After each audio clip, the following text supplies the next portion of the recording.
তুলনা কমিয়ে দেন, you will be happy. নিজে কেউ না, অন্য কেউ না, তুলনা করবেন না। অনেকে আমরা তুলনা করি নিজের স্ত্রীকে আরেক নারীর সাথে, নিজের সন্তানকে আরেক সন্তানের সাথে, নিজের ভাইকে আরেক মানুষের সাথে করে তাকে ছোট করি। অনেকে দেখবেন ছেলে মেয়ে একটু ভালো পড়াশোনা করে নেই, বলে যে কি করলি তুই, ওই দেখ পাশের বাড়ির ওই ছেলে A+ পেয়েছে, যা তার পা ধোয়া পানি খা।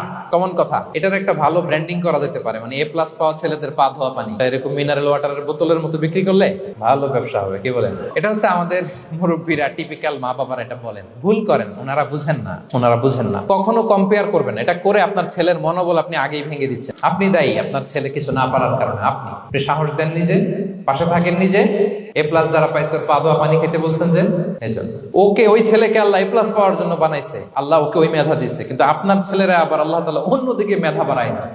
সে ওইটা পারবে, ওইটা ওই A+ ওয়ালা জীবনও পারবে না। আপনার ছেলে যেটা পারবে 10টা A+ হোল্ডার ওইটা পারবে না, কারণ প্রত্যেককে আল্লাহ আলাদা আলাদা ফিচার দিয়ে, কোয়ালিটি দিয়ে, ইউনিকনেস দিয়ে পয়দা করেছে। প্রত্যেককে আল্লাহ অনন্য করে বানিয়েছেন। আপনার তুলনা আপনি নিজেই, আপনার তুলনা হয় না, আপনি জানেন না আপনার মধ্যে যে পটেনশিয়াল, যে কারিশমা, এটা আপনি বের করে আনতে পারেন না। ওই যে ওগুলো বলছে পা ধোয়া পানি খা, লেখাপড়া করলি না, কিচ্ছু করলি না, কিন্তু আপনি দেখা যাবে অনেক বড় ব্যবসায়ী হবে, আপনি অনেক বড় দানবীর হবেন। You'll B a great contributor two society. এরকম আছে না? এজন্য কম্পেয়ার করবেন না কারোর সাথে।